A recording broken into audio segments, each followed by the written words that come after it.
Welcome to Stuck Time to Improv. I'm Mary Scott with Business Riff, and I want startups to be wildly successful. Today, we're going to be talking about new strategies now that AI is in town, and our special guest is Christina Imre from Quantum Winds. Thanks for coming, Christina. Thank you for inviting me, Mary. I'm very happy to be here for your audience. What are some major differences people need to think about now that AI is available? That it won't go anywhere, and you need to think about a way to integrate it properly and be wise about it because there was a huge shift, and we are in the middle of a shift that people don't even realize right now. And many just wanted to jump on the bandwagon with high speed but without a strategy in place. And many just crushed and burned right now. Even big companies are just like paying the bills for very bad strategies when it came to AI. And so the small players now have a huge chance in front of the big guys as well, but only if they consider the right steps moving further.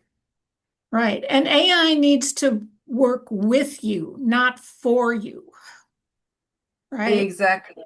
People Yes. need to understand how things are shaking out, and you understand that you need to edit stuff. Anything it tells you, you need to check it, right? Yes, and also that most AI startups, because they are all over the place right now, are shipping features when they should consider that the winners are shipping signals. And that is a big difference because signal comes from users and not from the code. Because now the code is available to everyone, but the signal is what makes the difference. And in my description, the signal is basically the meaningful and the actionable outcome or insight that you can provide very quickly to your customer or client in a way that serves them properly and quickly. Okay, so people need to pay attention to signal, not just code. What else do they need? Exactly. What else do people need to know? I know that your audience is startuppers at the beginning, so just doing the first step, and Mhm. they should know that they have to consider just one specific pain point. You don't need to create a very complex machine right now or AI platform. You just need to think about a small audience to serve at the beginning and just test for traction. Because if there's no traction, you don't want to build further. So you can create the agile sprints, like even 7 day sprints, 14-day sprints you can do. If you want a chatbot, you don't create a complex overall looking general purpose AI chatbot because there are so many out there, but you can consider to just take one signal. For example, what would be a daily email that could serve my audience, like with 3 relevant articles on a specific industry. If you want to create maybe just a notification about something specific you are looking through your LinkedIn feed that you would want on a daily basis. This is something specific. This is something that your audience might need, but you can for sure test it very quickly beside and before to spend a lot of money on it. And so you create a sprint around a specific user pain. You bring in a task group and just then check who is ready for to put their credit cards for your product. And Right. that's the best way to just use AI today as a small and fresh startup in the space. Well, it's a way for if you want to start a business creating AI for other people, that's what you need to think about is one pain point because AI is a tool, but it needs to be designed for a specific purpose. It's not a real good general tool. So to have a tool that people will buy to solve a particular problem, you need to be very careful about how you put it together and how you market it. And what I noticed also now, if you enter in the space, because there are some mega trends as well, but there are big platforms that have a lot of money. And you might say that you have not a chance and so on, but you still want to pursue. So it is that kind of ideation of the startuppers that they can do whatever.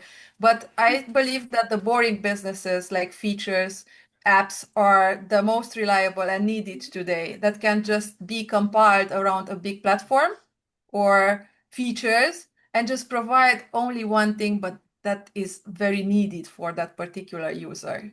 Sure. And so And you could also start a business teaching other business people how to use AI in their business. oh yeah, that's a good one, Mary. The AI training, start fresh with how to use it in a condensed way. If you understand how to use a tool, you're not going to get yourself hurt by it, right? If you understand how to use a saw or a hammer, you are less likely to get injured. And AI can injure your business in many ways if you're not very careful. Yes, and many times we don't have the efficiency of AI because we have a group of people, even if there are three, four, five, everyone is using AI in certain capacity. But if you don't connect the dots and they don't work in a group and with a certain outcome in place and they are working, they are just wasting the AI. That is not AI use. That is not automation because basically AI, it's just like bringing the right type of automation for your business. And there are so many automations that can be done, but only if you work as a group, as a united group, especially if you are a small startup, everyone should be aligned. What are the AI tools that we are using? What is the product that we are providing to others and how we can automate that or make it more effective in a way that we are in a world with so many options out there, but we can compete with our product because it's small, but addresses a specific market, solves a specific problem, and we are the best in that. And learning how to solve one problem will set you up to be able to solve another one because there's always going to be a new market for solving problems with artificial intelligence. So, do you Yes. have some more tips for us, Christina? Oh, I have lots. I don't know. Maybe we should talk a little bit about speed because there is the speed without a learning curve that I would call it's a chaos. Speed with a learning system is an advantage. And so many startups, I just see that, oh, this is cool idea, let's throw it in the market, test it out. But test it out how? They just use the term test, but they actually don't create KPIs. What do we want to measure? What do we know that this is successful?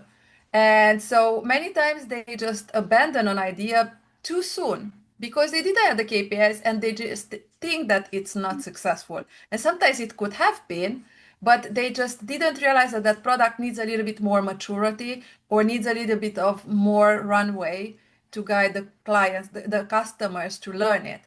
And in other places, then they just like use it too much. They go beyond the board. So you need to set up the KPIs from the beginning. Okay, if it's about the newsletter thing, about three topics that you want to just give to your customers, how do you measure the KPIs? Is the credit cards that are on hold for you that they will go through trial and then be paid? Or is the activation how many users are activating, how many are interested in having a demo with you? What are those KPIs? And how soon is too soon? It's a week, it's a month. What should be that basically sprint look like?